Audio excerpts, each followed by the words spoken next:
So have you ever stopped to wonder, where exactly does the Lord of the universe go when he gets sick? I mean, just imagine this for a second. You have this incredibly grand, vibrant public celebration, witnessed by literally millions of people. The energy's off the charts, and then, suddenly, the central figures just completely vanish behind closed doors. No public appearances whatsoever. No grand throne, just total secrecy. It is honestly one of the most fascinating and, frankly, most closely guarded traditions in history.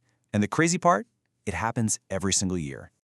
Welcome back, BVVians. We are officially on part 2 of our 9-part explainer series, and I am beyond thrilled to be here with the Kangugya Parivar community right now.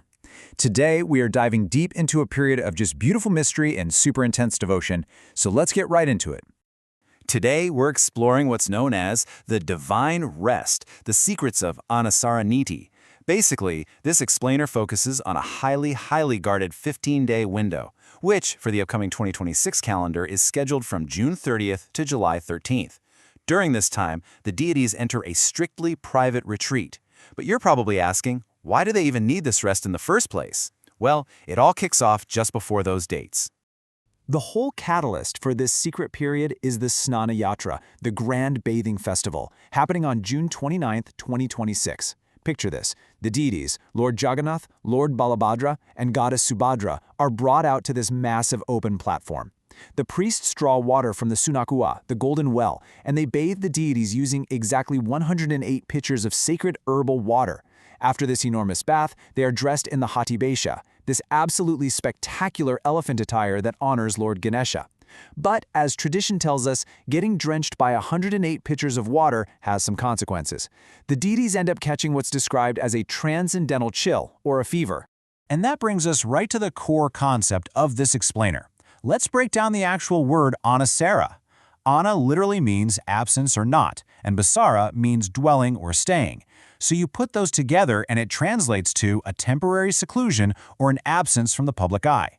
The deities are officially declared unwell and they absolutely have to step away from their normal daily public routines to recover.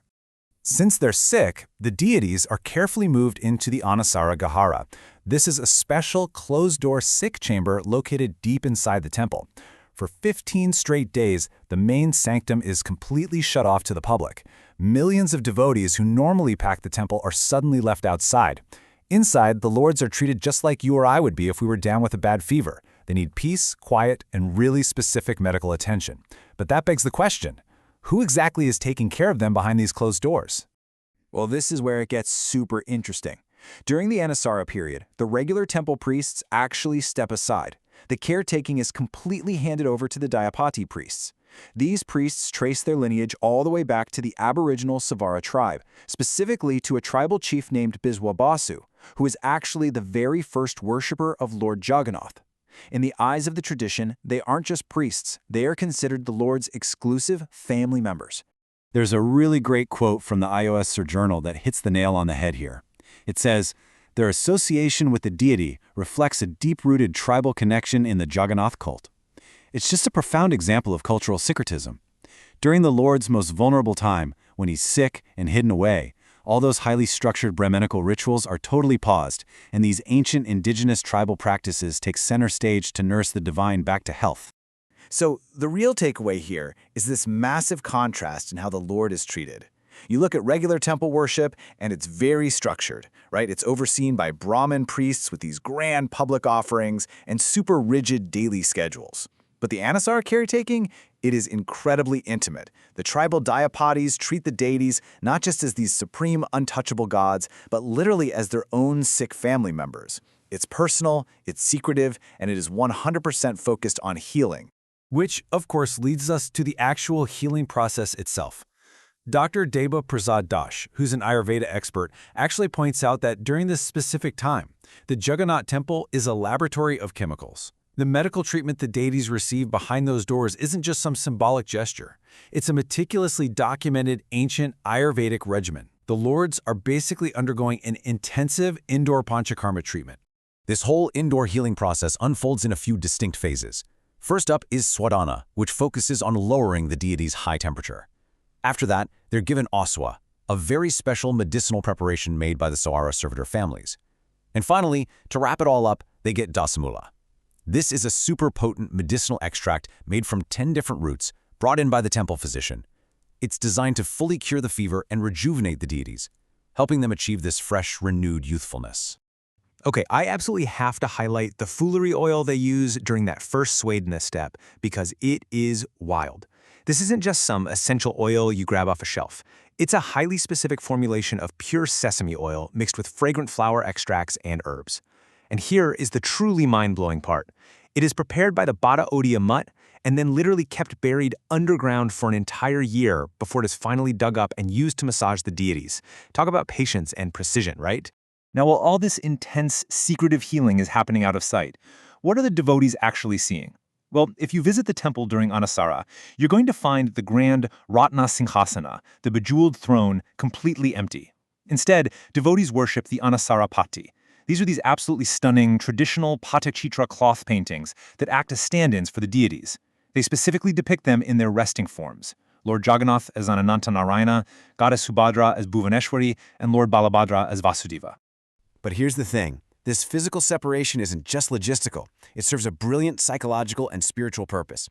It cultivates this concept called Viraha Bhakti, that essentially translates to the deep devotion and profound longing that is born entirely out of separation from the Lord. Think about it. When the object of millions of people's deepest love is suddenly hidden away for weeks, that longing just goes through the roof. Many devotees will even travel to the nearby Alarnath temple during this time, just trying to find some solace. This 15-day absence literally transforms everyday devotion into this electrifying, passionate yearning. And all that waiting, all that longing, it sets the stage for a spectacularly emotional climax. Because when that Dasyamula medicine finally cures the deities, they are ready to make their comeback. This marks Netsrotsav, which is known as the Festival for the Eyes, along with Nava Yavanotsava, the festival of the Lord's return in ever-new youth.